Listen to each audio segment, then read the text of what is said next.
tal, amigos? ¿Cómo están? Buenas noches, Alfonso. ¿Cómo andás, Jorge? ¿Bien? Bien, bien. Señores, ya empezamos la jornada de hoy aquí en la pantalla de TNU, acompañados por el doctor Álvaro Delgado, secretario de la Presidencia de la República, protagonista hoy de un hecho que realmente creo que tonificó a los uruguayos, una especie de cumbre entre el presidente y la intendente de Montevideo, y luego una conferencia de prensa en la cual el vocero precisamente ha sido, como es costumbre, el doctor Delgado. ¿Qué tal? ¿Cómo está? Buenas noches, Jorge. Buenas noches, Alfonso. Un saludo a la audiencia. Hoy son de los mensajes lindos que da el Uruguay, que yo creo que todos estamos necesitando, ¿no? Acá no hay ideologías, tiene que haber compromisos. En este tema, el tema coronavirus, sobre todo en esta nueva fase de hace 15 días, que recrudeció y aumentó la tendencia que viene incremental de contagios y de casos positivos, incluso de fallecimientos. Hoy va a haber cerca de 300 casos, por lo que me dicen en el SINAE, están elaborando el informe en estos momentos. Pero claro, todos estos son previos a las medidas que anunció el presidente de la República la semana pasada. Los efectos de las medidas para tratar de frenar la tendencia de crecimiento y desafiar a las estadísticas, se van a ver los resultados la semana que viene. Pero era importante, nosotros habíamos estado con la Intendencia de Montevideo junto con el ministro Salinas previa a la asunción de Carolina Cosa en el Comité Departamental de Emergencia, también en Canelones. ¿Por qué en estos departamentos? Porque acá ahí se concentran el 82-83% de los casos. En Montevideo casi el 70% de los casos, activos todos los días. En la mayor cantidad de focos activos, muy diseminados, donde hay que actuar objetivamente sobre el problema. Ustedes saben que el gobierno ha tenido la voluntad de cuando hay un foco aparecer, pasó en Rivera, pasó en 33, pasó en Melo. Montevideo es diferente, obviamente diferente. Y hoy Carolina Cosa le ha mandado una carta al presidente, el presidente la convoca y tuvimos una reunión donde participó el ministro Salinas, el presidente de ACE, bueno, el presidente de la República, quien habla, y el GACH, el Grupo Asesor Científico, y la intendenta y su equipo, y salimos también a dar un mensaje de que la conducta de cada uno condiciona la salud de todos y estamos preocupados por este tema. ¿Cómo fue el clima interno? Muy bueno. Montevideo y Canelones, muy bueno. La amplia mayoría, los dos gobiernan al frente. Sí, por eso dije, todos decidimos, no hay espacio para la ideología, hay espacio para el compromiso. Esto es una causa nacional, no puede haber dos opiniones. Esto tiene que haber un objetivo común, coordinar mucho más, inspecciones, sanciones, espacios públicos abiertos, control de los protocolos, control de las medidas, y la verdad que se abre un lindo espacio de trabajo en común entre el Gobierno Nacional y la Intendencia de Montevideo para tratar de frenar la tendencia, que es lo importante. ¿Sabes por qué? Porque en estos 15 días, hasta el 18 de diciembre, nos jugamos qué tipo de fiestas tenemos, claro, y nos jugamos qué tipo de verano tenemos. Obviamente no es el que queremos, el que podemos, pero nos jugamos qué perfil tenemos. Y la vida de mucha gente, ¿no? Y la vida de mucha gente. ¿Van a tener algo parecido con Luis, el intendente de Canelones? Sí, ya lo tuvimos y hemos estado en contacto. Lo tuvimos previamente a la asunción y estamos en contacto, pero es el otro punto, obviamente mucho más atrás, ¿no? Canelones anda en el 12% de los casos y Montevideo anda en el 67, 70. A ver, Delgado, ¿qué pasa si...? Para atrás todo lo necesario, ese es el mensaje. Sí, ¿te acordás la frase del presidente de la República? Perfecto. Para adelante todo lo posible, para atrás todo lo necesario. Dimos un pasito para atrás a aquello de que hay que parar un poco para poder seguir andando. Bien, ¿qué pasa si la tendencia no cambia con las fiestas y con el verano? No. Yo todavía no... Me han preguntado, hoy mismo en la conferencia de prensa preguntaron y la verdad que yo preferí no hacer predicciones. En esto es casi el día a día, por más que tengamos planificado y estudiados escenarios A, B y C, pero me parece que no está bueno empezar ya a anunciar qué podría pasar si el 18 no cambia la tendencia y la conducta de la gente no le gana a las matemáticas y la biología no está condicionada por las matemáticas.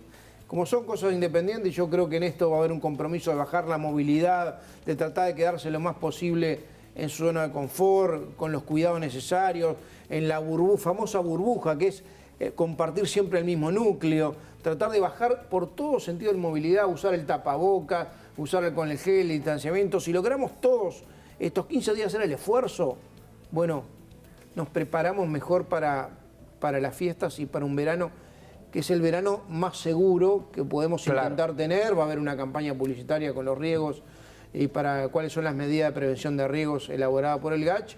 Y además con una diferencia. Esta diferencia, la diferencia principal con el 24 de agosto, la noche, ¿te acuerdan? La noche aquella previa a la noche de nostalgia, elegimos no se quédense en su casa. Esta noche quédense en su casa, festejen en su casa, porque no podemos perder en una noche lo que ganamos hasta ahora. ¿Y le pueden decir a la gente en el verano quédense en su casa? Y bueno, volvemos a la pregunta de él. Y en realidad no vamos a trabajar sobre hipótesis porque yo tengo la convicción de que los uruguayos vamos a tener la sensación de la percepción del riesgo nuevamente. Se ha perdido un poquito, se le ha perdido un poco el respeto al coronavirus, ¿sabes? Mucho. Se le ha perdido el respeto al Y coronavirus. ahí no le faltó al gobierno meter un poquito, perdón la cosa, ¿no? Sí. Un poco más de Estoy de acuerdo miedo. con la pregunta. El pasito. Alguna gente piensa el pasito que dio el gobierno hacia atrás, algunos piensan que fue medio corto. No, yo ¿Qué creo tanto que no. está pesando la economía eso, no cortar la economía? Lo que pasa es que aún con los pasos que dimos de los teletrabajos, de tratar de suspender los deportes en espacios cerrados, los gimnasios, en lo que tiene que ver con los cierres de clases, con lo que tiene que ver con una serie de medidas vinculadas a las restricciones de movimiento y de actividades, ya generamos una cantidad de gente que se está quejando. Sí. Y es normal y pedimos disculpas, pero hay un bien común a tutelar que es la salud. Y la verdad que dentro de las perillas, que las económicas se fueron manejando y las sociales también, la más grande, el mezclador de la ducha, es la salud pública.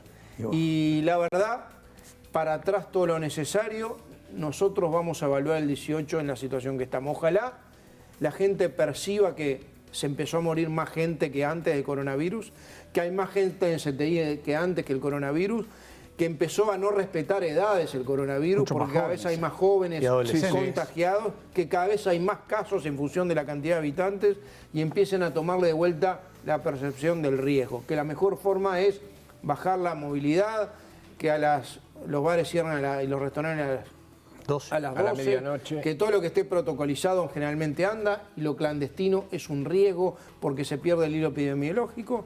El gobierno avanzó en 3 estrategias que tienen que ver con esto: aumentar los testeos, aumentar los rastreos. Es más, hoy anunciamos una técnica de rastreo digital de apoyo a los 300 rastreadores que va a tener Salud Pública en breve. Hoy están 200 y pico y en acuerdo con la universidad, con Sanidad Militar, va a incorporar más rastreadores para seguir el hilo epidemiológico. Los focos son como un incendio. Uno tiene que ir con el camión de bomberos, tener la fuente de agua, apagar el incendio, pero a su vez hacer los cortafuegos para que no se propaguen. Y la tercera estrategia, dije, aumento de testeo, aumento de rastreo y aumento de capacidad de diagnóstico, que demoren menos tiempo en diagnosticar para que haya menos tiempo de posibilidad de contactos y de contagios a aquellos que son positivos. ¿Qué porcentaje tenemos de camas de CTI ocupadas? En realidad aproximadamente hay un 40% ocioso hoy. De CTI con tema de coronavirus debe haber un 2,5%. En realidad las otras ocupaciones de camas de CTI tienen que ver con otras patologías que usan CTI. El Uruguay aprovechó este tiempo y duplicó las posibilidades de cama con CTI, porque aquellos que se complican de coronavirus terminan con el CTI con ventilación mecánica. Yo te decía que a diferencia de lo que pasó el 24 de agosto, lo que pasó en Semana de Turismo, ahora tenemos la orilla más cerca. La vacuna está ahí, ya algún país está para vacunar, está para validar la vacuna.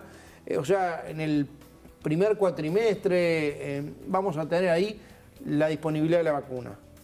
Hicimos tanto esfuerzo, nos fatigamos tanto con este tema, nos condicionó tanto las actividades durante tanto tiempo, que vale la pena hacer el esfuerzo adicional para llegar lo mejor posible y que el país no quede condicionado. Álvaro, a propósito de la vacuna, Argentina está anunciando que antes de fin de año va a estar vacunando, vacuna rusa.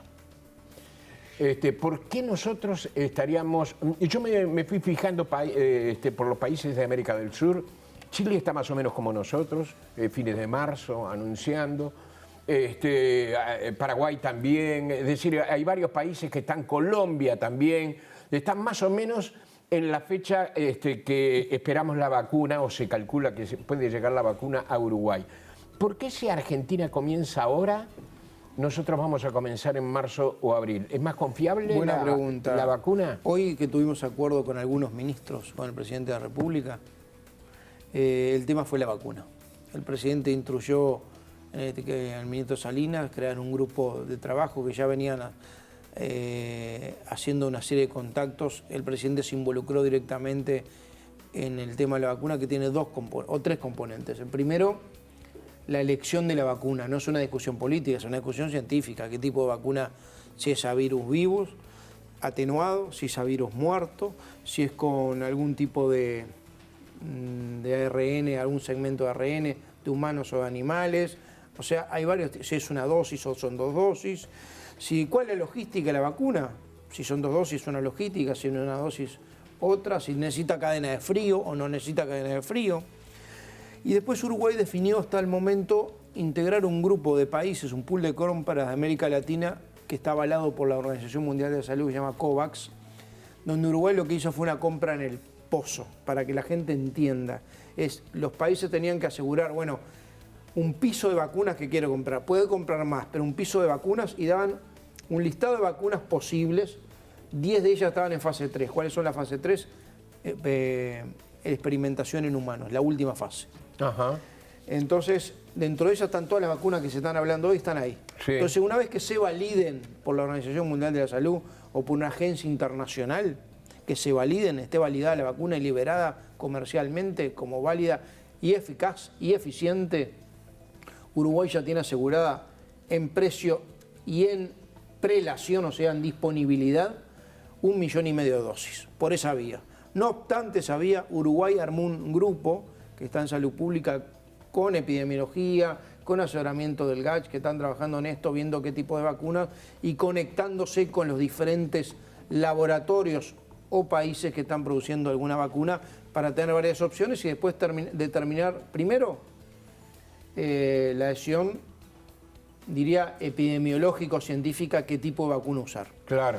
Segundo, la vacuna no va a ser obligatoria, pero va a haber un estímulo a la gente a que se vacune. Tercero, la logística. Ya estamos pensando en un grupo de trabajo la logística de vacunación, sea una dosis o 2 dosis, y si llegara a necesitar cadena de frío. Y bueno, y una vez que esté validada por alguna agencia internacional, que Uruguay esté ahí, en la puerta de las gateras para ser de los primeros que compra la vacuna. Ya tiene previsto incluso hasta los fondos. O sea, que descartan, siendo un poco la pregunta de Jorge, ¿descartan seguir el camino argentino? Decir, no, ya compro la rusa. No está hoy validada por agencias internacionales. Una buena noticia fue que la de Oxford, cuando salía para acá, un contacto con Inglaterra se daba la información de que fue aprobada, tanto por Estados Unidos como por Europa. Es un avance, ¿ves? Hay una agencia, una dosis. la FDA ahí está. Americana, la agencia europea de epidemiología, tiene un nombre, de drogas. Si avalaron eso, ya es un paso importante en la nochecita hoy, en la nochecita uruguaya. O sea, lo que certifican es la eficiencia y la eficacia de la vacuna. La de Oxford es una dosis y además, por lo que tengo entendido, tiene una logística menos complicada que otras. Sí. Está la China, yo creo que hay varias vacunas hoy. Uruguay es inminente de tomar una decisión hacia dónde encara y ya empieza el proceso. ¿Es inminente? ¿Cuánto es eso? Es inminente. Bueno, estamos terminando los contactos, sí, pero lo que pasa, necesitamos que un organismo como el OMS, ahora lo que tú decís, hay 2 agencias potentes, ¿no? Con reputación, con seriedad, que dan la validez científica para la eficacia de una vacuna. Había un clima de fiesta, concretamente, entre la gente que... Y yo me imagino, ¿sabes lo que pasa hoy? La vacuna preventiva es el tapabocas, pero todo el mundo está esperando. Por eso yo hablo de la orilla. Vale la pena hacer el esfuerzo, porque la vemos ahí, la vacuna está ahí cerca. Igual no todo el mundo está dispuesto a vacunarse de primera. Vamos a tirar por la borda lo que hicimos. Sí, bueno. Pero además, ¿sabes lo que pasa? Me decían los científicos que, aunque se vacuna un porcentaje de la población, después hay una especie de lo que se llama inmunidad de rebaño. Claro. Inmunidad de cadencia hacia el resto de la población.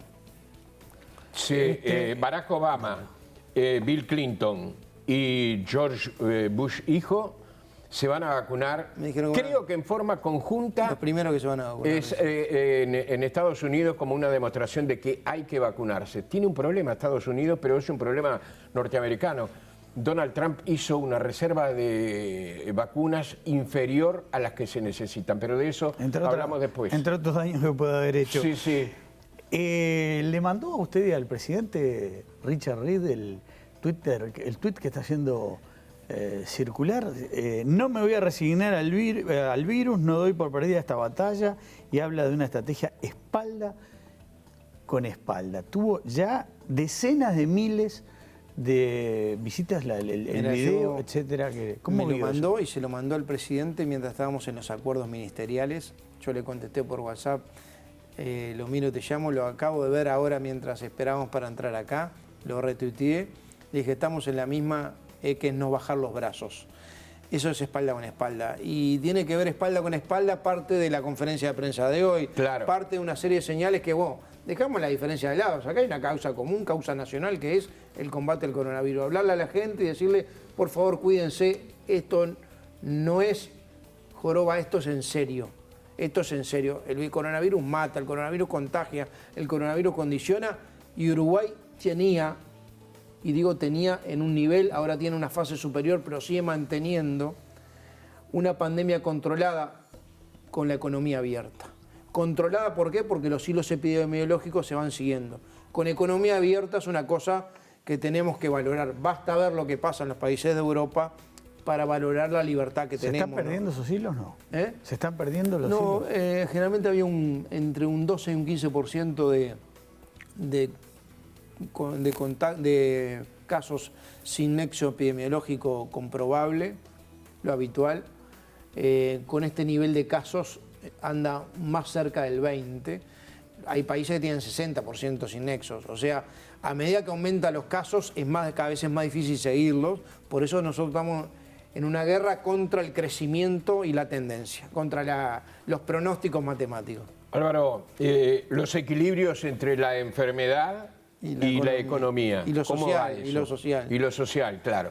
Pero empecemos por la economía. ¿Cómo va eso? Mirá, en realidad, ¿qué año nos va a esperar? El presidente ha insistido mucho en la libertad responsable y ahora en el proceso de la libertad solidaria. Porque cuando uno no hace lo que tiene que hacer, no se cuida a sí mismo y no cuida a los que quieren, no cuida a los demás, y puede llegar a contagiar o se enferman o sin saberlo contagia una cantidad de gente porque no toma las precauciones, eso repercute siempre a la larga o a la corta en el tema del empleo, del laburo. Nosotros en este momento tenemos que presuponer algo que es muy difícil, que es muy duro de decir, pero yo no puedo presuponer ni que tú estás sano, ni ustedes que yo estoy sano. Es así. Sí, ni nuestros hijos. No podemos presuponer, por más que los conocemos, que los queremos, que los vemos, que convivimos, que están sanos. A ese nivel te lo estoy diciendo. Y todo eso tiene repercusiones en el empleo. Mira, cuando vino el coronavirus a Uruguay, aquel 13 de marzo, no me acuerdo más, no me olvido más, perdón, no se me da de la memoria, que tomó una serie de medidas muy drásticas, además de la emergencia sanitaria, logramos frenar la expansión exponencial que cuando entra un país el coronavirus generaba. Eso es lo bueno de haber visto lo que pasó en otros países, lo que trataron bien y lo que trataron mal el coronavirus. Sí, sí. Enseguida pasamos de 48.000 uruguayos en seguro de desempleo a casi 200.000. Y ahí se generaron mecanismos de seguro de paro parcial para darle más flexibilidad, mayor flexibilidad de acceso a seguro de paro, mecanismos de protección social, subsidios a la contratación, la duplicación de la tarjeta Uruguay Social, toda esa red de contención que había mucha fragilidad, que se fragilizó mucho más. Pero que el Frente dijo que era insuficiente y estaba pidiendo un sueldo mínimo, por ejemplo, y que hay que endeudarse, decía, que los organismos internacionales bueno, es parte de lo que hicimos, parte del Fondo Coronavirus, además de los impuestos a los sueldos de los funcionarios públicos y a los sueldos de las jubilaciones altas, tiene que ver con endeudamiento, además de aportes, obviamente lo que hicimos. También el Frente proponía otras cosas, que compartiendo el objetivo nosotros no compartíamos la estrategia, o por lo menos algunos sectores del Frente. Y en ese momento, que fue el pico en mayo del seguro de desempleo, después empezamos a tomar medidas vinculado a decretos de estímulo a la inversión, a la construcción, se reactivó la construcción, y hoy estamos en menos de 100.000, estamos en 87.000 uruguayos en seguro de desempleo. Pero la noticia, y de esos hay 23.000 que son en seguro de desempleo parcial, o sea, no perdieron el vínculo laboral. La noticia es que la mayoría de los que dejaron el seguro de desempleo, más del 60%, yo creo que cerca del 70% recuperaron su trabajo. Ese es el primer dato alentador de recuperación económica. Generalmente en estas pandemias lo que pasa en el mundo es que hay una caída muy estrepitosa de la economía, sobre todo si el virus no se controla, la reacción de los gobiernos es cerrar la economía, enfriarla y cerrar la movilidad. Y eso tiene una consecuencia económica, social brutal. Nosotros lo que hicimos es tomar las medidas duras, cerrar un poquito y después ir abriendo la economía protocolizadamente, con pasos firmes, con pasos seguros, con pasos evaluados. Y lo que se fue logrando es esa V que cayó, la recuperación es una V asimétrica que fue bien recuperándose a poquito. Y hoy tenemos la economía casi toda abierta, quizá el tema del turismo es más complicado, y algunas otras actividades, la fiesta. Pero bueno, hay que esperar esa es la realidad de hoy, que no es lo que podemos, no lo que queremos, y tenemos que valorarla. Por eso el mensaje es insistirle a la gente que se cuide.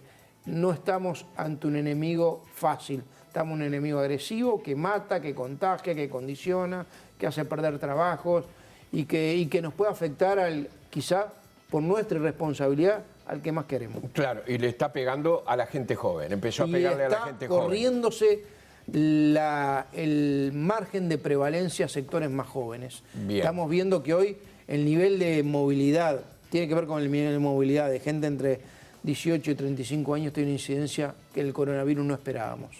Bien, Álvaro, gracias por venir. La coyuntura nos determinó que nos quedáramos en este tema, obviamente. Sí. Ya vendrá otro programa a seguir hablando. Es lo que podemos. Sí. Hay que parar para seguir lo que manda andando. la agenda, sí. Mucho éxito. Si no nos vemos, que pasen unas fiestas. Lo mejor Exactamente, lo mismo que deseamos para todos los uruguayos. Y que venga un buen año. Si pueden pasar la fiesta con el mismo afecto, con el mismo cariño, con los mismos sentimientos, quizás con menos gente, no compartir, no cruzarse con grupos sociales, o sea, no cruzar grupos sociales que no estén habitualmente en contacto. Quizás una fiesta con uno, otra fiesta con otro, no compartir el mate. Yo sé que cuesta todo eso, cuesta, porque es cultural, pero es clave porque determina el Uruguay de los próximos meses. Muchas gracias. Gracias por venir, Nos vemos pronto. Bueno, hay una cantidad de cosas porque han ocurrido en estas 24 horas muchos hechos. Señores, no hemos estado en pantalla en estos días, por lo tanto, creo que corresponde decirlo ya. Nuestro saludo, nuestra solidaridad, nuestro afecto a la familia del expresidente Tabaré Vázquez, a sus amigos, a los ciudadanos frente amplistas. Va a ser uno de los temas que vamos a tener esta noche aquí en Periodistas. Pero hay más, Alfonso. Sí. Vamos a tener, entre otras cosas, a Bergamino, uno de los más allegados, 30 años al lado del expresidente Vázquez, que justamente acaba de editar un libro sobre la vida de Tabaré Vázquez. Vamos a tener a un intensivista, vamos a tener a Botinelli, Eduardo Botinelli de Factum, que nos va a hablar justamente de la popularidad de Tabaré Vázquez. Y por supuesto que me adhiero a tu saludo. Por supuesto, el programa lo hace en general, el canal ya lo ha hecho. Señores, un día donde pasaron muchas cosas, un hecho que tal vez pueda ser marcado como histórico, que recién el secretario de la Presidencia lo señalaba. Primer día de vacunación en el Reino Unido, una mujer de 90 años. La segunda persona fue el primer hombre de 81 años, de nombre William Shakespeare. ¿Qué le parece? Una cosa increíble, extraordinaria. Parece elegido, ¿no? Sí, la figura del bardo, una de las figuras más imponentes que ha dado el Reino Unido al mundo, culturalmente, y que sigue siéndolo, apareció allí con una persona de 81 años que se vacunó, fue el primer hombre en vacunarse en el Reino Unido. Como les decíamos recién, fue aceptada la vacuna de Oxford 40 años del asesinato de John Lennon. También Exactamente, hoy. La información internacional hoy lo señalaba. Estaba de guardia en la mañana, después te cuento. Sí, sí, todos recordamos también el momento en que recibimos eso. Los que han ido a Nueva York seguramente fueron al edificio Dakota y allí se encontraron concretamente con el sitio donde fue asesinado John Lennon y murió además Alejandro Sabela, un gran director técnico, gran jugador y que perteneció al equipo de técnicos que Daniel Pasarela condujo acá con la selección uruguaya. Y llevó a Argentina a la final de Maracaná, la última final que jugó, en el Mundial de Brasil. Exactamente. Nada más ni menos. Salió campeón de América con Estudiantes, si no me equivoco. Sí, muchas cosas. Nos espera, entre otros, Ariel Bergamino, que fue, como te decía, 30 años al lado de él y acaba de editar ese libro. Tiene muchas historias para contarnos, Jorge. Sí, sí, por supuesto está Cecilia. Está también Diego, se van a incorporar con nosotros luego de estos 2 minutos breves que nos van a separar para el próximo tramo. Seguimos en Periodistas y a medida que avanza la pandemia y crece la cantidad de casos, algunos actores se empiezan a repetir en los medios. Por ejemplo, el caso de nuestro entrevistado, que es Luis Núñez, que preside la Sociedad Uruguaya de Medicina Intensivista. A medida que van apareciendo más internaciones en CTI, bueno, la gente se pregunta cómo estamos parados en este momento. Núñez, bienvenido. Bueno, gracias, buenas noches. Haciendo un poco de números, podríamos decir que en este momento tenemos 750 camas de CTI habilitadas contra unas 650 que teníamos al comienzo de la pandemia. Sí, aproximadamente esos son los números. Lo que hay que aclarar es que en realidad las 750 camas son de cuidados intensivos y cuidados intermedios polivalentes. A eso hay que sumarle otra serie de camas que habitualmente se usan para cuidados intensivos más especializados, por ejemplo, postoperatorios de cirugía cardíaca, cuidados cardiológicos y bueno, quemados también. O sea que la cantidad real de camas es mayor.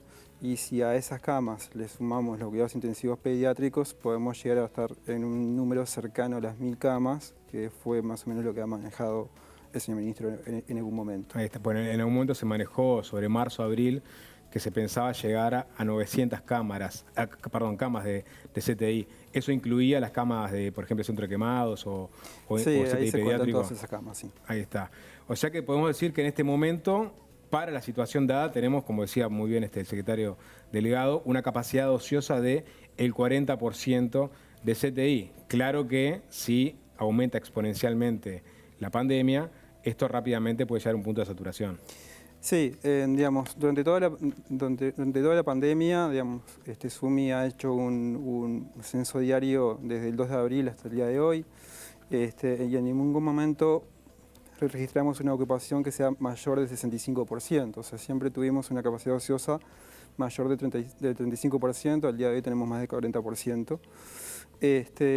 Y el tema está en eso, en que si bien uno puede decir, bueno, todavía hay una buena capacidad, el problema que tenemos en CTI es que no podemos expandir mucho más las camas. O sea, la capacidad que tenemos es esa, por un tema, digamos, primero físico y también después, obviamente, por los recursos humanos que son muy escasos. Y teniendo en cuenta los periodos de internación que estamos viendo en los pacientes con COVID grave, que rondan en promedio los 14 a 16 días, eso ha ido variando, pero no ha tenido algo significativo. Estamos hablando de que si con los números de casos activos que tenemos actualmente y con diagnósticos que superan los 200, hoy andamos encima de 300 nuevamente, puede pasar de que tengamos un ingreso de muchos pacientes en muy poco tiempo. Entonces eso puede saturar al sistema porque bueno, las camas se ocupan por pacientes que están muchos días, más días de lo que está habitualmente un paciente crítico en un CTI. Hablamos que en promedio entre 1,8% y 2% de las personas con COVID terminan en un CTI. Eso se ha cumplido en Uruguay, sí. ¿no? Sí. Y se había manejado en algún momento una cifra, un número mágico, si se quiere, que era de 8.600 casos activos para saturar el sistema. ¿ese número se sigue manteniendo o varió? No te lo puedo decir porque no sé en base a qué se hizo esa estimación. Digamos, lo que hay que tener en cuenta es que acá lo importante es controlar la pandemia, o sea que el número de casos se mantenga y empiece a bajar idealmente. Porque si no, estamos entre un escenario que probablemente sea bastante complicado en las próximas semanas. Claro, estamos haciendo, digamos, el mundo está haciendo un esfuerzo importante justamente para que los sistemas de salud no colapsen, para que los CTI den abasto. Es por lo que hemos tomado todas las medidas que tomamos a lo largo del 2020. Si colapsan, hay que elegir quizás entre atender a un paciente u otro, y son cosas que obviamente desde la salud no se quiere evitar a toda costa. Lo escuchaba a usted hoy más temprano en Perspectiva, leí también un colega suyo en el diario El País, que hablaban de que al ritmo que vamos, en 40 días podríamos estar con problemas con la capacidad de CTI. Es así, o sea que para mediados de enero, si seguimos este ritmo, podríamos estar en problemas. Sí, en estos días van a escuchar varias estimaciones de ese tipo. Nosotros desde SUMI en realidad lo que preferimos es compartir nuestros datos con la gente de intensivo de grupo GACH y que sean ellos los que con la gente de datos también de grupo puedan realizar estimaciones un poco más precisas. Las estimaciones en CTI de hasta cuándo podemos tener capacidad, creo que tienen que incluir más parámetros, no solo los días de internación, sino la edad, la cantidad de pacientes, el rango etario que estamos hablando también de infectados, que eso importa mucho. No es lo mismo que tengamos muchos infectados en un rango de edades que van por debajo de los 50 años que lo tengamos por encima de los 50 años. Obviamente estamos hablando de una población de mucho más riesgo y que tiene más chance de tener una evolución no favorable y llegar a un cuidado intensivo. ¿Y qué es lo que están viendo ustedes en este momento? ¿La evolución hacia dónde va? ¿Hacia qué rango etario? No, en realidad eso se ha mantenido durante toda la pandemia y el rango, digamos, se ha mantenido en los 65 años, tanto la mediana como la media es de 65 años. Si bien en los últimos días se hizo hincapié en que hubo ingresos de pacientes jóvenes, eso no fue algo significativo y de hecho durante toda la pandemia, si uno ve los números, más o menos un 10% de los pacientes que hemos tenido tienen menos de 50 años.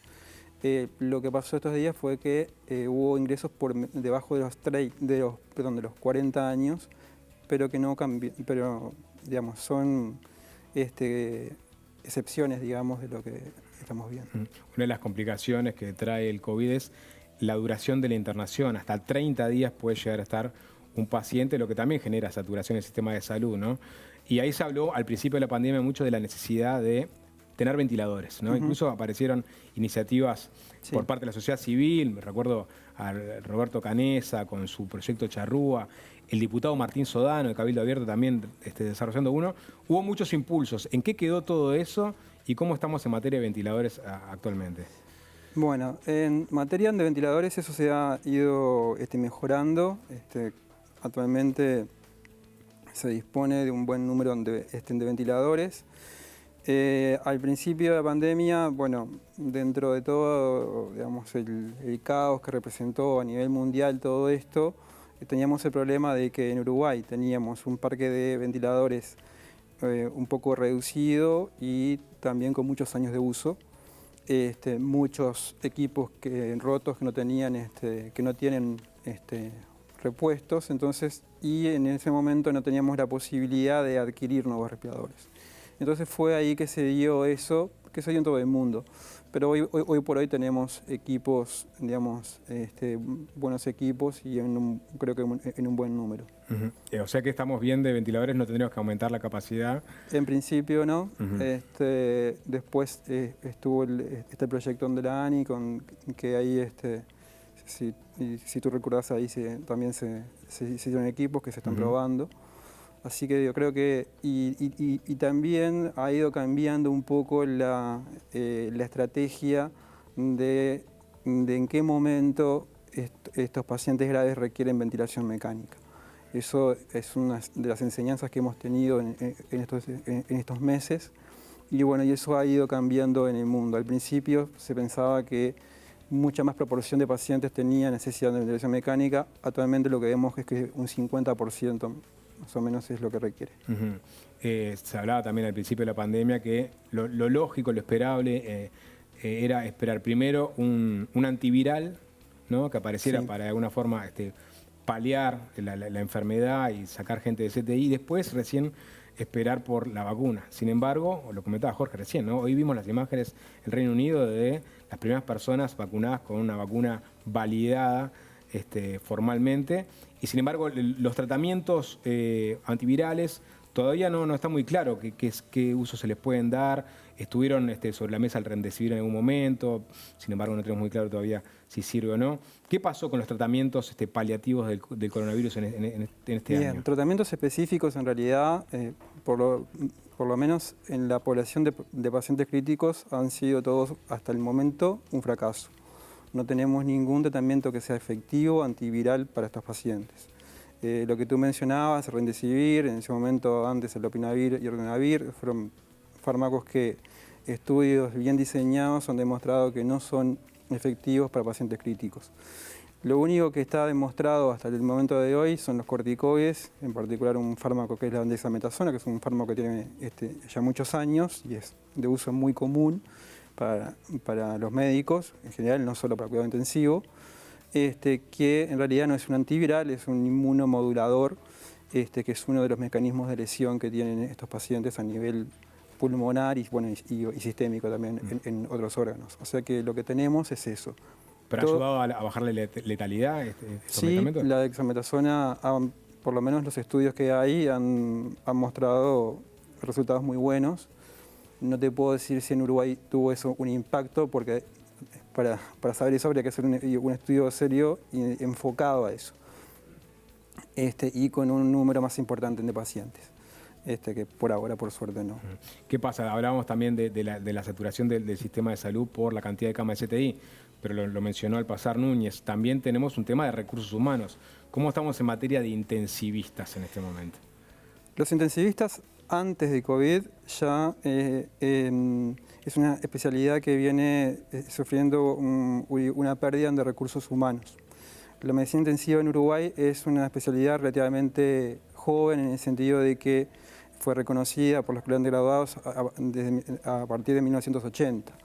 Entonces ha pasado de que las primeras generaciones de intensivistas se han jubilado en los últimos años, a su vez han aumentado el número de camas y por otro lado la cantidad de graduados ha venido reduciéndose progresivamente. Entonces tenemos tres factores que atentan, digamos, para la disponibilidad de recursos humanos. Con esto, obviamente, si ampliamos el número de camas, eso obviamente perjudica más todavía, digamos, la relación que tiene que existir óptima entre un intensivista y el número de camas que puede asistir o que es recomendado asistir. También la situación es más compleja aún desde el punto de vista de enfermería, donde hay un faltante aún mayor todavía de esos profesionales. Pero bueno, desde la SUMI estamos trabajando con el Ministerio y haciendo propuestas de cómo poder mitigar esto. O sea, no se pueden formar recursos en medicina intensiva, porque bueno, formar un recurso de medicina intensiva lleva por lo menos 3 años. Si hizo maravillas con la vacuna, no vamos a lograr esa maravilla con los intensivistas no. en este corto tiempo. No. Pero entonces, ¿qué hacemos? Si se da ese escenario hipotético, el peor escenario que planteaba recién, a mediados de enero tener la capacidad ya colmada de camas de CTI, ¿qué pasaría con los recursos humanos, con los enfermeros, enfermeras y intensivistas? ¿Habría que apelar a otros médicos que tengan una formación parecida? Y bueno, sí, lo primero es intentar optimizar, mejorar la forma de trabajo que tenemos ahí actualmente y optimizarla. Y después, sí, tener que recurrir a otros profesionales de otras áreas que sean afines y puedan darnos una mano en los cuidados intensivos. Me imagino que una de las cosas que le debe pasar ahora, o le pasará en el mundo, todavía no en Uruguay, es que a medida que aumenta la cantidad de casos, aparecen en el CTI muchas personas asintomáticas también, ¿no? Que esa condición de por sí ya genera problemas extra, ¿no? Porque llegan con una situación agravada. Eso es algo que también hay que evitar. Y eso se logra con más testeos, me imagino, y más rastreo. Al día de hoy, sí, han ingresado pacientes, digamos, no COVID positivos, pero no con enfermedad COVID.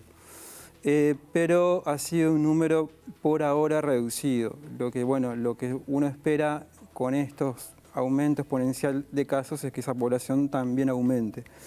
El problema es que un paciente que es COVID positivo, aunque no tenga la enfermedad COVID, tiene que ir a un área de aislamiento y eso genera obviamente un problema en la estructura de los CTI, ¿no? Porque tiene que recibir una atención especial por un personal que está dedicado solo a ese tipo de pacientes, con equipo de protección también específico, y bueno, genera un problema logístico importante.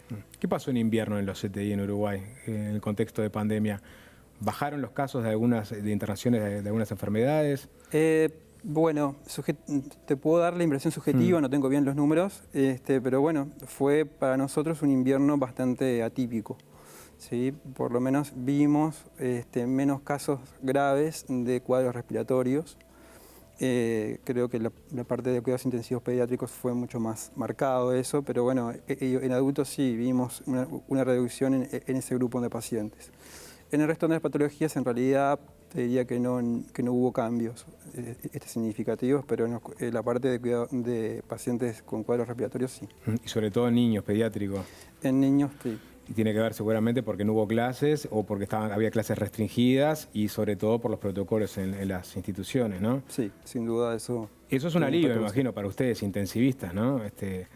Y quizás a futuro un aprendizaje, ¿no? Para futuras políticas sanitarias. Creo que de toda crisis hay que sacar algún aprendizaje y bueno, ese es uno de ellos.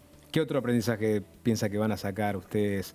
Sé que todavía falta mucho, ¿no? Como decía Delgado, todavía falta mucho, pero ¿qué otro aprendizaje cree que pueden sacar de lo que nos sucedió, de que en tan corto plazo hubo que tomar decisiones urgentes y profundas? Y bueno, siempre yo creo que uno de los aprendizajes que, digamos, que en realidad no es un aprendizaje, es algo que ya se sabía y que se ha intentado también de sociedad en años anteriores, es primero, digamos, mejorar las condiciones para que haya más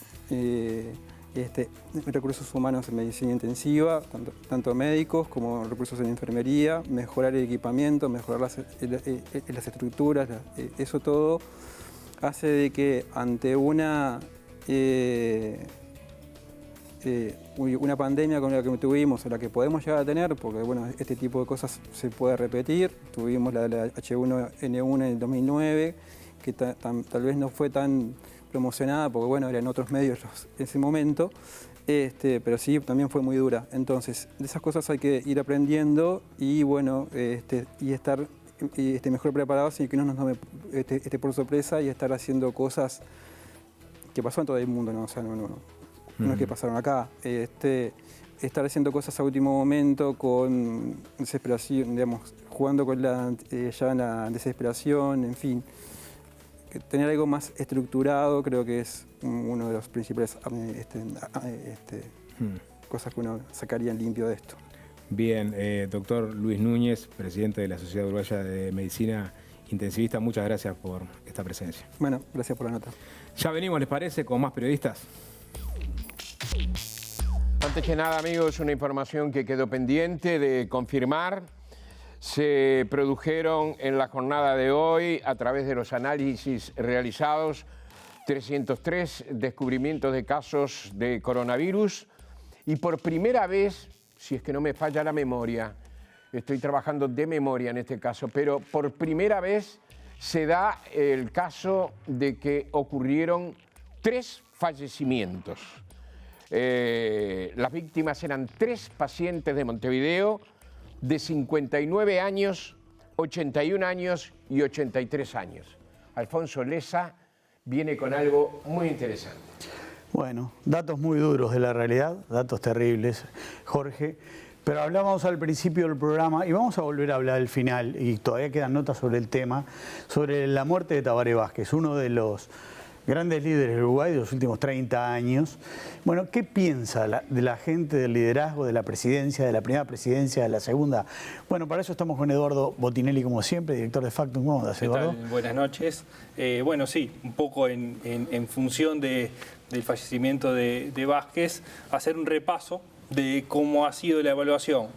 Primero del cierre de la presidencia, después de ya dejar la presidencia como dirigente político y después ya la aprobación que tuvo en los 2 periodos de gobierno. Entonces vamos a hacer como un recorrido de lo que fue sobre el cierre de la presidencia, que es la primera placa material, que sí. vamos a ver, que es la evaluación que hace la población con respecto a la presidencia de Vázquez, en términos de si fue muy buena, mala, muy él mala. como presidente, digamos. Sí, él como presidente, un juicio, que no es lo mismo que la aprobación. Sí, Siempre está muy cercano, pero es un juicio.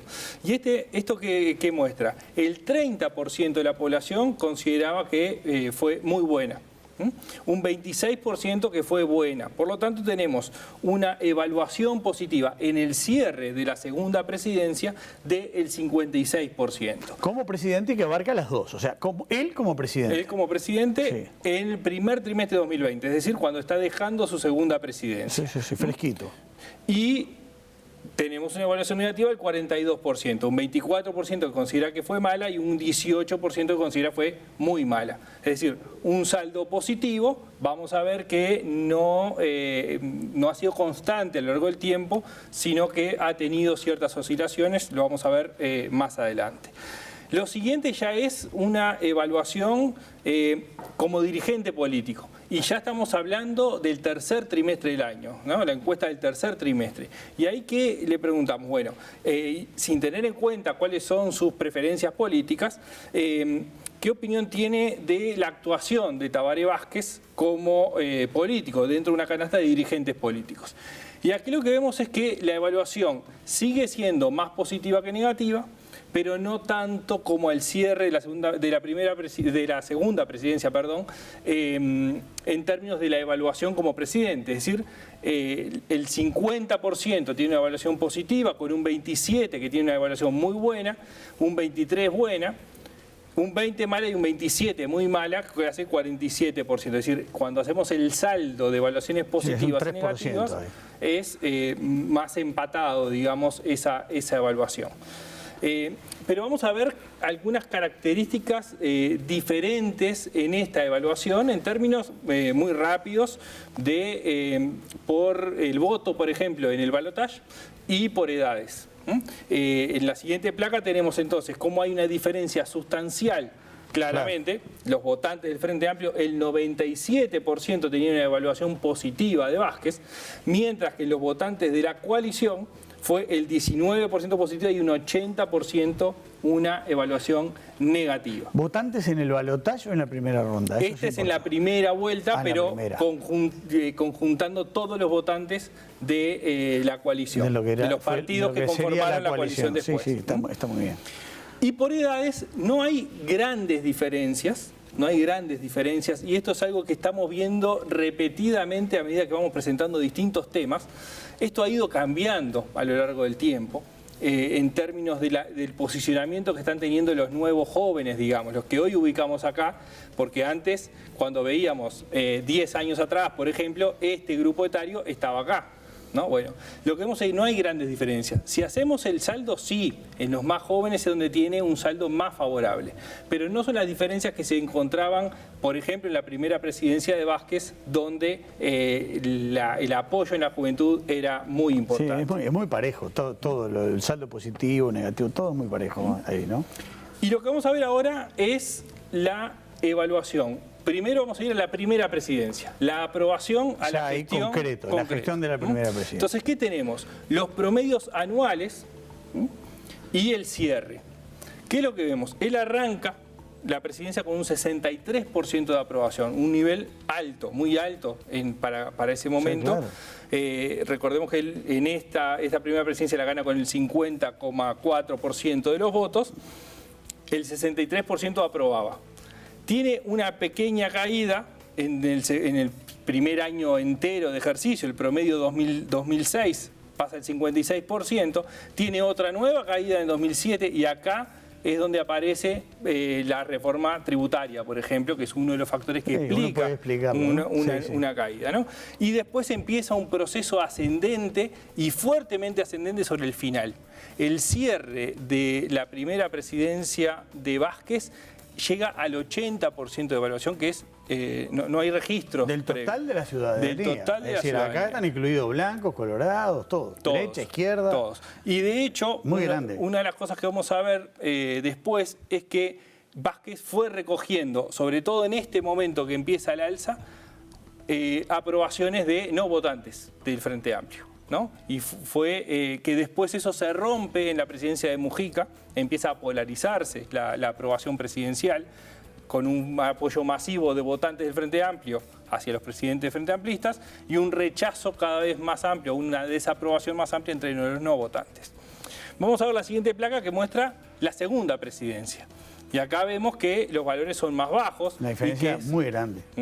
Y que es mucho más lineal, además. Si bien lo que sucede es que sobre el final logra recuperar, pero el promedio de 2015 es del 43%, el promedio de 2016 41%, repunta levemente en el 2017 llegando al 47%. Acá es el año más complicado para el Frente Amplio, para el gobierno. Lo vimos en cuanto al Frente y a la preferencia. Las pertenencias partidarias. La pertenencia partidaria. Es el año, ese y el anterior, todo lo que ocurre en torno a Sendik.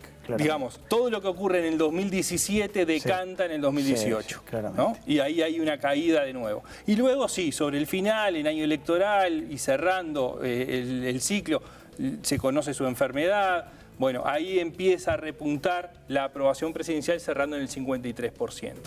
Pero que no está mal tampoco. No, es una evaluación. Lo que pasa es que está lejos del 80, ¿no? Que claro. Es inédito. Eso fue, digamos, puso la vara muy alta en términos de aprobación, que luego Mujica, por ejemplo, estuvo en un nivel intermedio, si se quiere, estuvo en el entorno del 60, pero fue oscilando y cayendo después, haciendo también ese dibujo de U que es bastante característico de las aprobaciones presidenciales. Para cerrar vamos a ver la comparación de las dos presidencias, ¿no? Es decir, los mismos datos que vimos pero comparados. Y acá es donde se aprecia claramente cómo cambió la aprobación a las distintas presidencias. Es decir, hay una primera presidencia que tiene una serie de transformaciones muy fuertes, tanto en temas de la reforma tributaria, la reforma de salud, hizo ahí, ¿no? Plan Ceibal, ¿no? Es decir, el tabaco, sí. Entonces, todo esto fue llevando a niveles de aprobación muy altos. Bueno, en el medio pasó la presidencia de Mujica. El inicio de Vázquez, que acá el promedio miente, el inicio de Vázquez fue muy alto, la primera medición en marzo.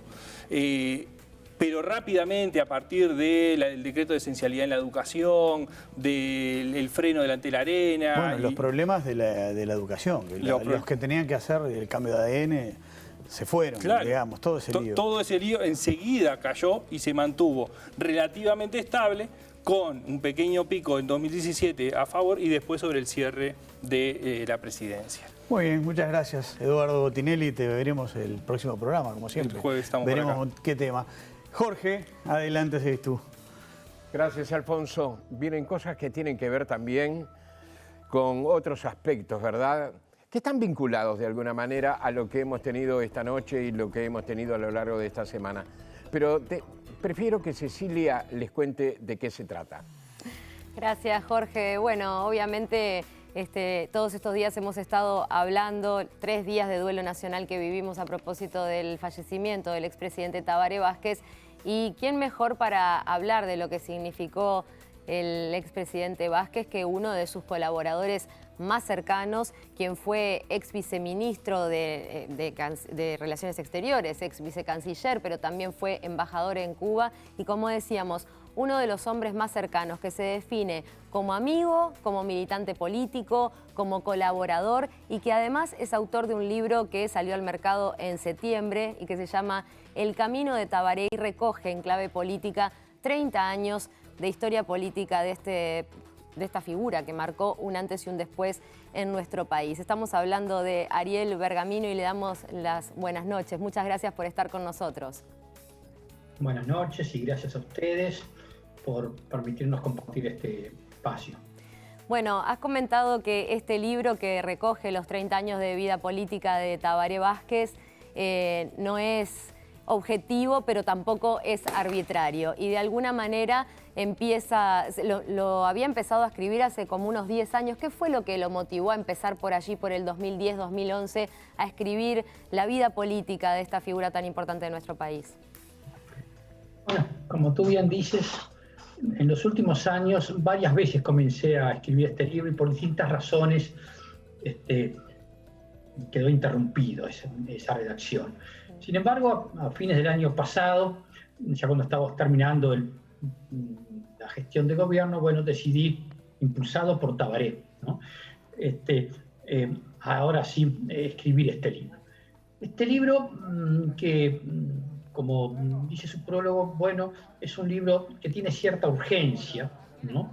Tiene cierto sentido de urgencia. No es un libro, no es una investigación histórica, no es un tratado de ciencia política, no es un anecdotario, no es una biografía. En realidad es una crónica. Es una crónica, esto lo conversamos hace unos días con mi amigo Mario Delgado Aparaín. Es, si se quiere, una crónica histórica, política, personalizada en una figura como es Tabaré Vázquez. De eso se trata. E intenta recorrer, ¿no? Intenta sobrevolar ese recorrido de 30 años. 30 años en la vida de los seres humanos es bastante tiempo, ¿no? En mi caso es casi la mitad de mi vida.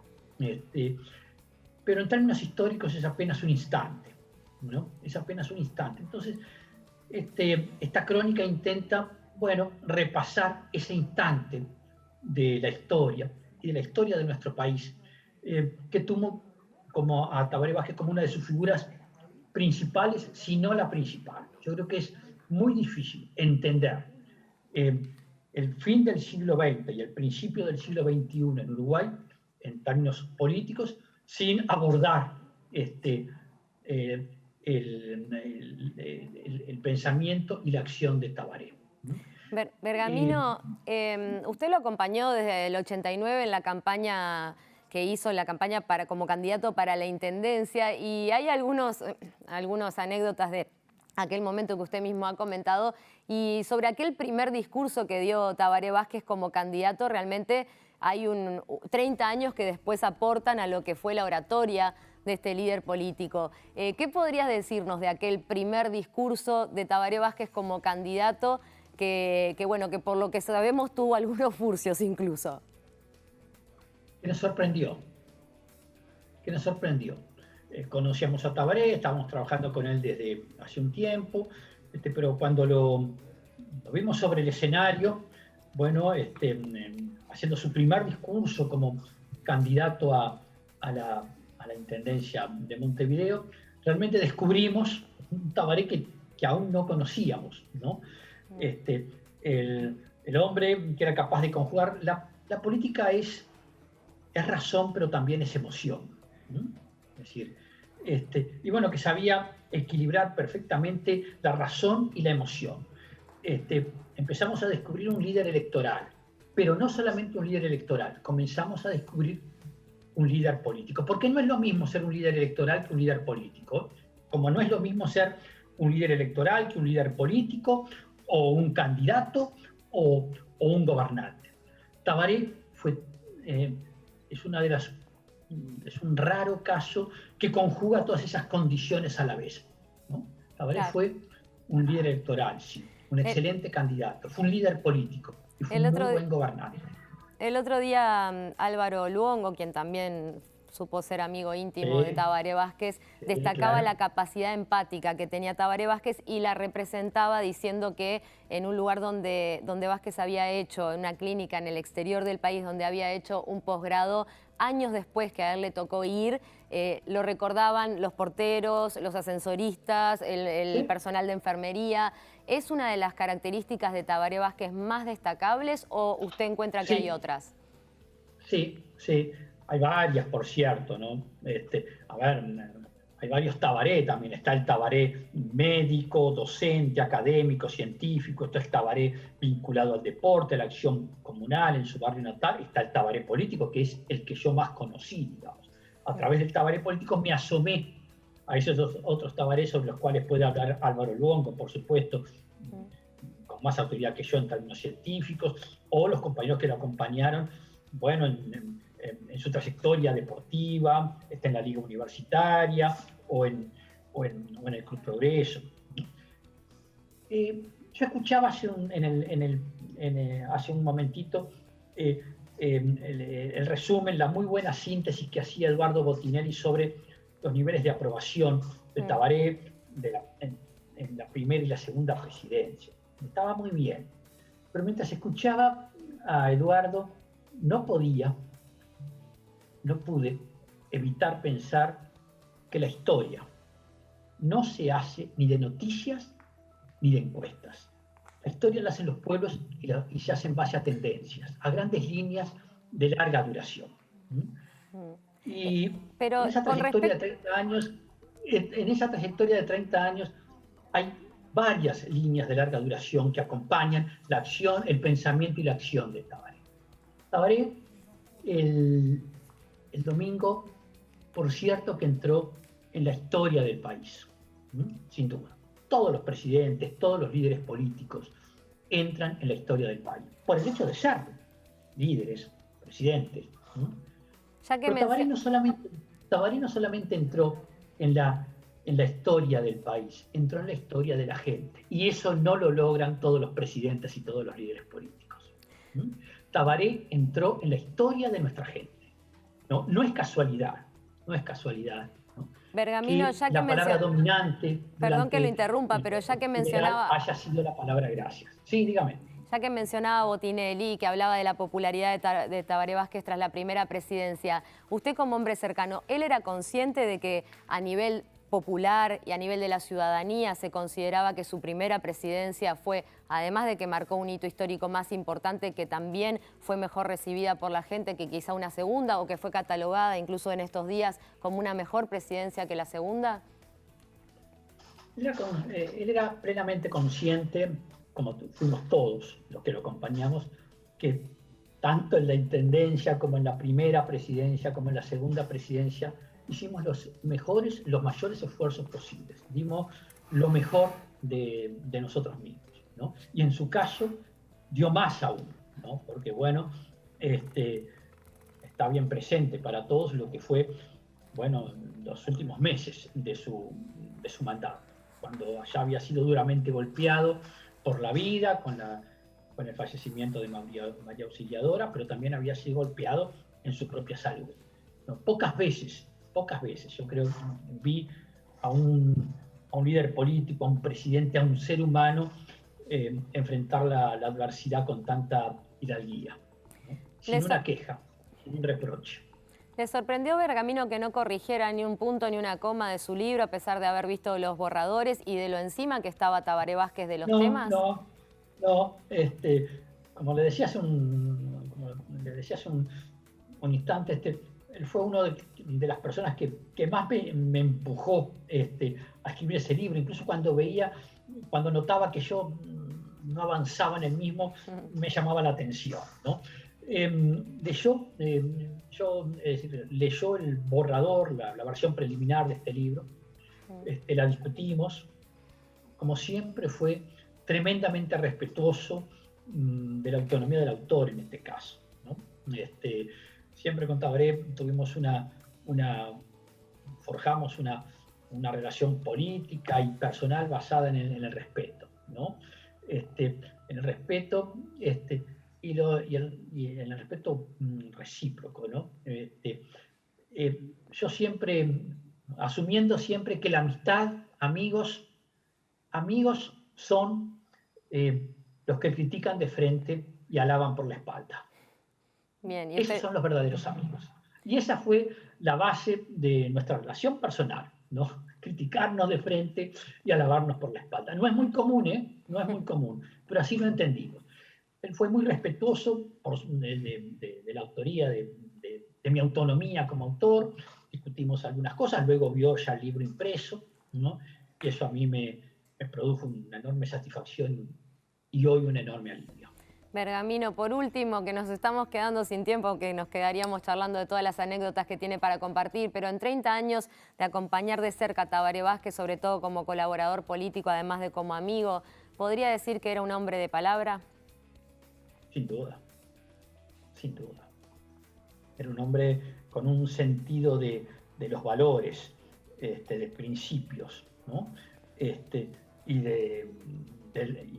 por cierto, con un valor de la palabra empeñada, de la palabra dada, realmente sobresaliente. Sobresaliente. Todos quienes trabajamos con él, y todos sus compañeros, e incluso sus adversarios, también saben que es así.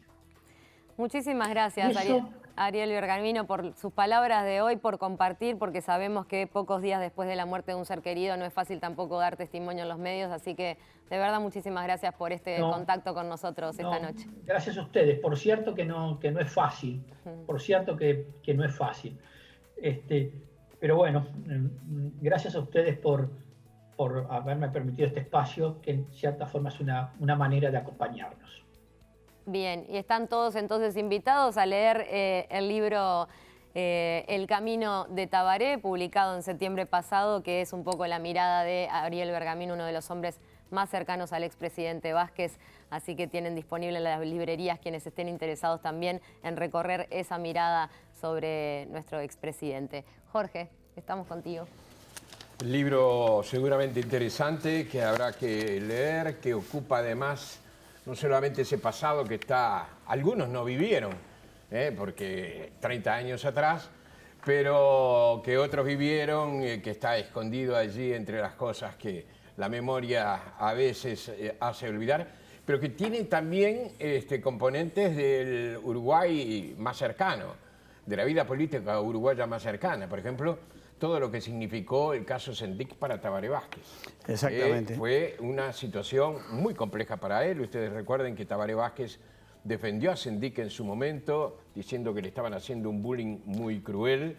Luego vino una circunstancia que fue aclarando las situaciones y terminó con la dimisión de Sendik. El caso Manini Ríos también está, sé que expuesto aquí en este libro. Lo digo porque amigos míos lo han leído y me han marcado el interés que todo eso tiene. Pero recuerdo que cuando el caso Sendik le preguntaron si se lo iba a mantener en el cargo y él en eso fue firme.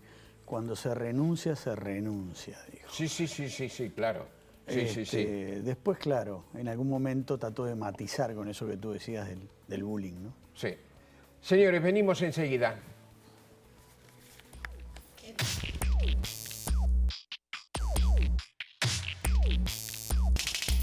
Hoy han ocurrido cosas que nos separan incluso de la política, de la salud, hechos notorios. Mencionábamos lo de John Lennon recién. 3-0 el Juventus al Barcelona y 2 goles de Cristiano Ronaldo, como para de alguna manera marcar en ese match tan especial que han sostenido con Messi, bueno, las diferencias. Hubo un saludo muy caluroso de Cristiano Ronaldo a Messi. Pero volvemos a los temas capitales, volvemos a los temas que importan. Bueno, todo importa, el fútbol. Sí, por supuesto que sí.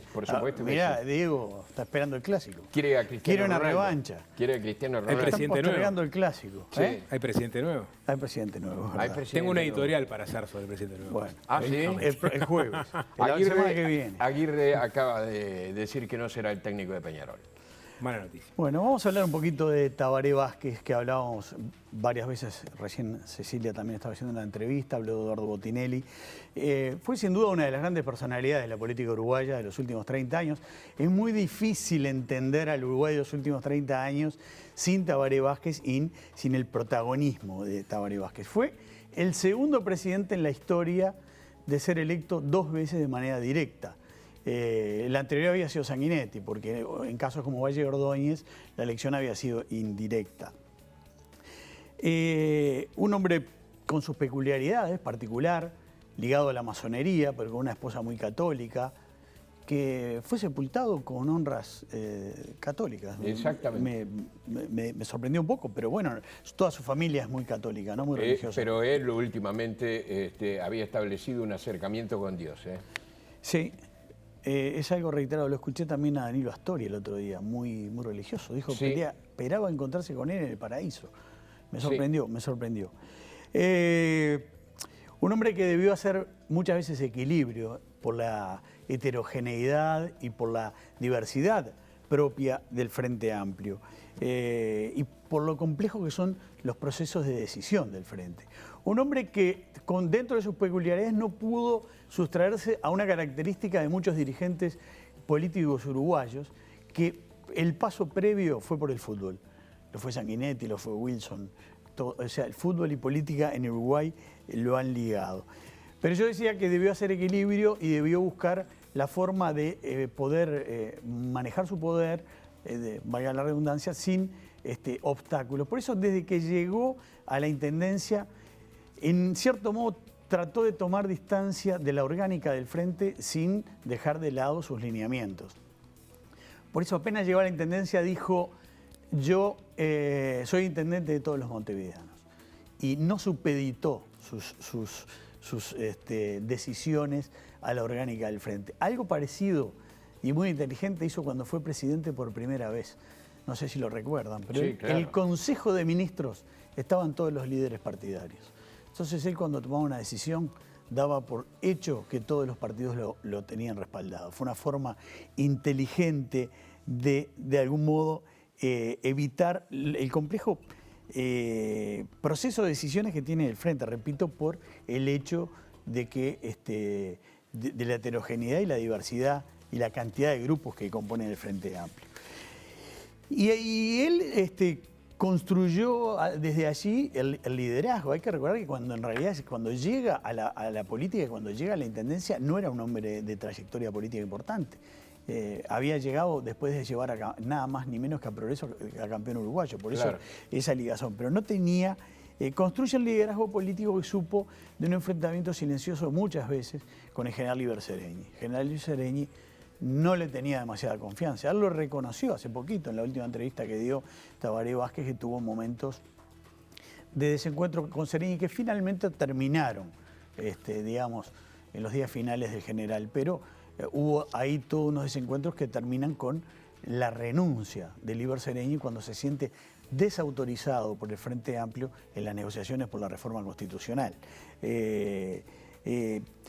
Y cuando llega a la Intendencia, él sabe que tenía un desafío muy grande, del que se ha hablado en estos días, que era construir confianza. Construir confianza con los empresarios, con las Fuerzas Armadas, con el electorado de centro, pensando ya en lo que vendría. Por eso tiene discursos muy importantes. Él va a los Estados Unidos, invitado por Estados Unidos, concurría bastante a la Embajada de Estados Unidos, empezó a participar mucho más activamente que otros dirigentes de izquierda en actos con las Fuerzas Armadas. Llega a decir, un título, lo recuerdo, diría El Observador: el Frente Amplio, defendiendo lo que él hacía en la Intendencia, es el mejor pagador de la deuda externa, cuando había quienes le reclamaban el no pago de la deuda externa. Es decir, se dedica a construir puentes hacia el centro y a generar confianza en los empresarios y los sectores empresariales. Por eso también construye un instrumento para crecer, que es el encuentro progresista. Cierto. Es decir, él, para crecer, él sabía que la izquierda estaba cautiva, cosa que ya hemos dicho acá. Entonces construye el encuentro progresista con un doble propósito. Primero, crecer hacia el centro. Segundo, tres propósitos. El segundo, crecer hacia el interior del país. Por eso traen a Rodolfo Nin Noboa, uno de los intendentes blancos más populares del interior. Y además, con el encuentro progresista también, de algún modo, tiene manos más libres, porque es una coalición que está por encima del Frente y que no depende de toda esa orgánica tan compleja. Y tiene otro desafío en el 89, del cual ya hemos hablado, que es la convivencia por primera vez de un gobierno del Frente Amplio en Montevideo con un gobierno de corte netamente liberal como era el de Lacalle Herrera a nivel nacional. ¿Y cómo lo hace? Construyendo una gran relación con Lacalle, de la cual también habló en la entrevista reciente. O sea, los dos tuvieron la habilidad de construir puentes para un objetivo que era ganar y ganar. Los dos, teniendo una buena relación, ganaban. Y él, cuando llega a la presidencia, da otra señal muy clara. Para anunciar su ministro de Economía, nada más ni menos que viaja a Washington y le ofrece el ministerio a quien había sido una pieza clave en el gobierno de Sanguinetti y un hombre de Wilson, Enrique Iglesias, presidente del BID. Él sabía que Enrique Iglesias no le podía decir que sí. Entonces la prensa que se había reunido en torno a él le pregunta, ¿y quién va a ser? Él. Se había llevado con él a Danilo Astori. Y construye con Astori una relación de confianza importante después de que habían estado enfrentados. Visitan el Fondo Monetario Internacional Exactamente, en ese viaje. exactamente. Y Astori tiene al comienzo del gobierno una pulseada fundamental. En alguna charla me lo confió. Tenía una bala y la gastó. ¿Te acordás que hubo un enfrentamiento muy fuerte por el presupuesto y él le presentó la renuncia? Por supuesto. Sí. Le dijo, si esto sale, yo me voy. Tabaré en la instancia apoyó a Astori. Ese fue un gesto fundamental, que además transforma a Astori en un protagonista clave en los próximos años. Y ahí obtuvo los mayores logros de los que hablaba recién Botinelli, las mayores reformas. Tiene que asumir en un país que venía de una crisis muy profunda, a pesar de que ya venía en crecimiento, logra abatir la pobreza de manera importante, la indigencia, y toma algunas medidas claves que van a trascender en el tiempo, como el combate al tabaco y el plan Ceibal. Y se encuentra además con el conflicto con Argentina, que va a ser otra cosa que marca y actúa con firmeza. Con tanta firmeza, con tanto pragmatismo, que reconoce, y voy de vuelta a la entrevista de los últimos días, ya había reconocido que en su momento habló con Estados Unidos, para que Estados Unidos tuviera un gesto de apoyo. Los que algunos consideran el viejo imperialismo buscó el apoyo de los Estados Unidos. Bueno, después vino el segundo gobierno, algunos de sus miembros del primer gobierno, varios lo acompañaron, algunos como Gonzalo Fernández no lo acompañó. Pieza clave. Pieza clave. Y obviamente el segundo gobierno no tiene el brillo ni la proyección del primero, pero también colabora en realzar su figura y sobre todo los gestos finales, diría yo. Bueno, primero en 2019 sufrió la muerte de la esposa, María Auxiliadora, que fue un golpe tremendo. Sí. Estuve con él, me dijo, esto es horrible. O sea, al mismo tiempo él se había enterado que tenía el cáncer. Y en el 2020 pasa lo que muchos creían que no podía pasar, que era entregarle la banda presidencial a la calle Pouco, en el que había tenido muchos enfrentamientos. Y esa escena, una de esas escenas finales, la entrega de la banda, y la otra, yo creo que habla mucho de ellos dos, muy bien de los dos, y habla del sistema institucional uruguayo, que fue los dos del brazo yendo a saludar al nuevo presidente argentino, Alberto Fernández. Una imagen tremenda. Y una cosita muy breve para terminar, habría mucho más para decir, que los ciclos se repiten. Entre el año 59 y el 65 Uruguay perdió todos los líderes políticos. Murió Herrera, Nardone, Fernández Crespo, Barrios Amorín, Juan Andrés Ramírez, Luis Valle, César Valle Pacheco. En 3-4 años murieron todos los líderes. Estamos llegando al final de otro ciclo. Por suerte hay algunas de esas grandes figuras de los últimos tiempos que están con plena energía. Pero en los últimos tiempos murió Jorge Valle, murió Carlos Julio Pereira y murió Tabaré Vázquez. Este era un rápido repaso de esa trayectoria que ha quedado para siempre, como decía recién Larello de Regamino, ¿no? En la memoria de la gente, ¿no? Sí, yo creo que lo de Tabaré Vázquez recién comienza a verse, se empezará a ver. Es decir, como pasa con los personajes que pesan mucho en la historia de un país, de alguna manera la perspectiva va a ir situando cosas que tienen a Tabaré Vázquez como protagonista, en algunos casos muy polémicos, de hechos muy polémicos. Por supuesto. Como pasa con todos los... Incluso en la interna. Me acuerdo una vez en Clarín que declaró un título, dijo, el comunismo está muerto y enterrado. Sí. O sea, cosas en la interna que él osciló también entre apoyarse con los moderados y los radicales. Diego es de la generación que tenías 10 años cuando empezó. Sí, cuando arrancó Tabaré Vázquez, sí, tenía 12 años cuando gana la intendencia de Montevideo, 11 años, ¿no? Me quedé pensando que hay varias cosas, lo que dijiste, estuvo buenísimo, Alfonso, pero que capaz que era la única figura que podía atraer esos votos vallistas colorados, ¿no? Y generar lentamente esa transición del partido votante de Colorado hacia el Frente Amplio, ¿no? Por las características de Valle que vos acabas de resumir, ¿no? Y el hecho de poder jugar libre también, tratar de jugar siempre libre. Sí. Por más que en algún momento lo bajaron a tierra como fue el TLC con Estados Unidos en 2006. Muy bien, señores, nos tenemos que ir. Cecilia está por allí sentada. Atentamente, pero sí. No. Realmente recuerdo la presidencia de Tabaré Vázquez cuando asume, que fue un momento donde realmente se hizo profunda la institucionalidad del país y la demostración de que por primera vez un gobierno de izquierda, ahuyentando muchos cucos que había allí. Así que ni hablar, Alfonso, que atentamente escuchando lo que significó esta figura política, vale la pena seguir reflexionando, ¿no? Claro. Cecilia está lejos de nosotros en este momento porque realizó la nota anterior y porque nosotros estamos respetando, como ustedes han observado seguramente en las últimas emisiones de nuestro programa, las distancias respectivas debido a la situación por la cual estamos atravesando. Nos vemos el jueves, ¿les parece bien?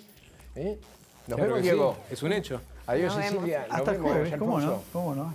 Hasta el jueves.